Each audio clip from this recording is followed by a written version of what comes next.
नमस्कार मित्रांनो, मुख्यमंत्री माझी लाडकी बहीण योजना ही अख्ख्या महाराष्ट्रभर सुरू झाली आहे. ती ऑनलाईन आणि ऑफलाईन फॉर्म भरून आपण त्या योजनेचा लाभ घेऊ शकतो.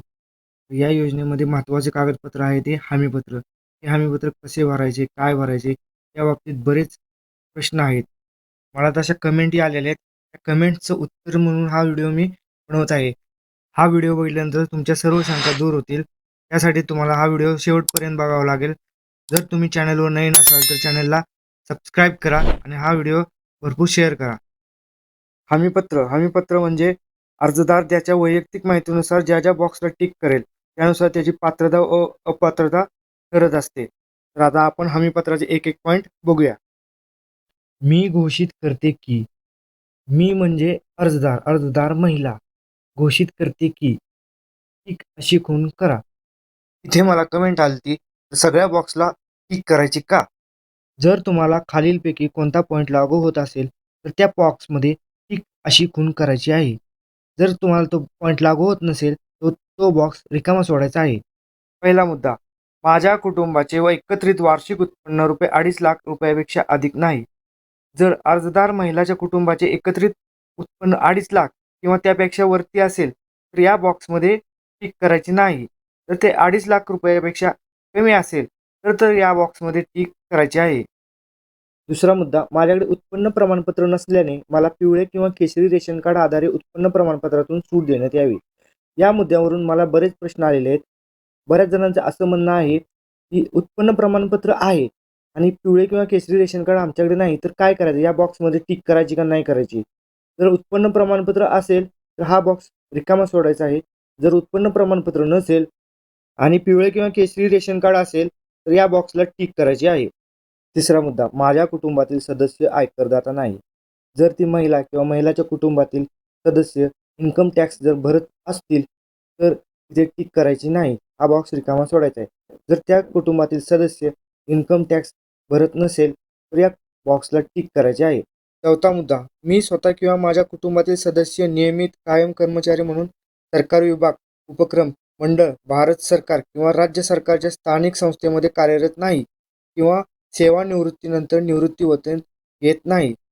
जर अर्जदार किंवा त्याच्या कुटुंबातील सदस्य सरकारी कर्मचारी म्हणून कार्यरत असेल किंवा निवृत्तीवेतन पेन्शन घेत असेल तर इथे टिक करायची नाही. जर तो सरकारी कर्मचारी नाही आणि सेवानिवृत्तीनंतर निवृत्ती पेन्शन घेत नाही तर इथे टिक करायची आहे. पाचवा मुद्दा, मी बाह्य यंत्रणाद्वारे कार्यरत असलेले कर्मचारी, स्वयंसेवी कामगार, कंत्राटी कर्मचारी असून माझे उत्पन्न ₹2.5 लाख पेक्षा कमी आहे. इथे बाह्य यंत्रणा म्हणजे एखादी खाजगी एजन्सी किंवा कॉन्ट्रॅक्टर जे सरकारच्या काही प्रोजेक्टवर काम करतात आणि त्यांच्या अंडर अर्जदार महिला काम करतात. कर्मचारी म्हणून स्वयंसेवी कामगार, कंत्राटी कर्मचारी असून त्यांचे 2.5 लाख पेक्षा उत्पन्न जर कमी असेल तर त्यांनी त्या बॉक्सवर टिक करायचे आहे.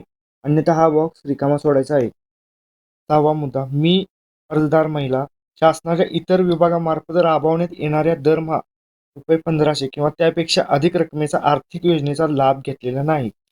अर्जदार महिला जर शासनाच्या इतर कोणत्या योजनेचा जर दरमहा ₹1500 किंवा त्यापेक्षा अधिक जर योजनेच्या रकमेचा लाभ घेत असेल तर या बॉक्समध्ये टिक करायची नाही. जर या महिलेने आधी कोणत्या सरकारच्या योजनेचा लाभ घेतलेला नसेल तर या बॉक्समध्ये टिक करायची आहे. पुढचा मुद्दा, सातवा मुद्दा, माझ्या कुटुंबातील सदस्य विद्यमान किंवा माजी खासदार, आमदार नाही.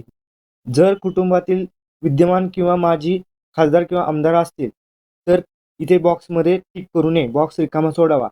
जर कुटुंबातील सदस्य विद्यमान किंवा माजी खासदार, आमदार नसतील तर या बॉक्समध्ये टिक करायचे आहे. पुढचा मुद्दा, माझ्या कुटुंबातील सदस्य भारत सरकार किंवा राज्य सरकारच्या बोर्ड, कॉर्पोरेशन, बोर्ड, उपक्रमाचे अध्यक्ष, उपाध्यक्ष, संचालक सदस्य नाहीत.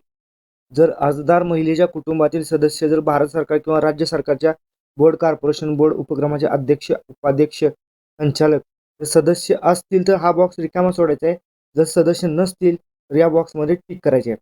पुढचा मुद्दा, माझ्याकडे किंवा माझ्या कुटुंबातील सदस्यांच्या नावावर 4 चाकी वाहने ट्रॅक्टर वगळून नोंदणीकृत नाहीत. जर कुटुंबातील सदस्याकडे किंवा अर्जदार महिलेच्या नावावर जर एखादी 4 चाकी वाहन असेल तर इथं या बॉक्समध्ये टिक करायचे नाही. हा बॉक्स रिकामा सोडायचा आहे. जर त्या कुटुंबातील महिलेकडे ट्रॅक्टर आहे आणि 4 चाकी नाही, तर अशांनी त्या बॉक्समध्ये टिक करायचे आहे. इथे एक सर्वांना भेडसावणारा प्रश्न म्हणजे जर 4 चाकी हेच वाहन उत्पन्नाचे जर साधन असेल एखाद्या कुटुंबाचे, तर काय करायचे? तर गव्हर्नमेंटने अजून या बाबतीत काहीही क्लिअर केलेलं नाही. शेवटचा बॉक्स बघू. माझ्या कुटुंबातील एकापेक्षा जास्त अविवाहित महिलेने या योजनेचा लाभ घेतलेला नाही. तर या पॉइंटवर मला कमेंट आलेले आहेत. तर एका कुटुंबातील किती महिला फॉर्म भरू शकतात? तर एका कुटुंबातील 2 महिला फॉर्म भरू शकतात. यामध्ये एक अविवाहित महिला आणि एक विवाहित महिला म्हणजे एका कुटुंबातील आई आणि मुलगी फॉर्म भरू शकते. त्यामध्ये 2 अविवाहित किंवा 2 विवाहित महिला फॉर्म भरू शकत नाहीत. तेव्हा या कुटुंबामध्ये एकापेक्षा जास्त अविवाहित महिलेने जर लाभ घेतला असेल, तर हा बॉक्स रिकामा सोडायचा आहे. जर या कुटुंबातील अविवाहित महिला लाभ घेतलेला नसेल, तर या बॉक्समध्ये टिक करायची आहे. पुढे बघू. मी वरीलप्रमाणे घोषित करते की मुख्यमंत्री माझी लाडकी बहीण योजना संबंधित पोर्टल ॲपवर आधार क्रमांक आधारित प्रमाणीकरण प्रणालीसोबत स्वतःला प्रमाणित करण्यास व आधार आधारित प्रमाणीकरणानंतर माझा आधार क्रमांक बायोमेट्रिक किंवा वन टाइम पिन OTP माहिती प्रदान करण्याची सहमती देण्यात माझी हरकत नसेल. मी हे देखील सहमती देते की मुख्यमंत्री माझी लाडकी बहीण योजना माझी ओळख पटवण्यासाठी व प्रमाणित करण्यासाठी माझ्या आधार क्रमांकाचा वापर करू शकतात.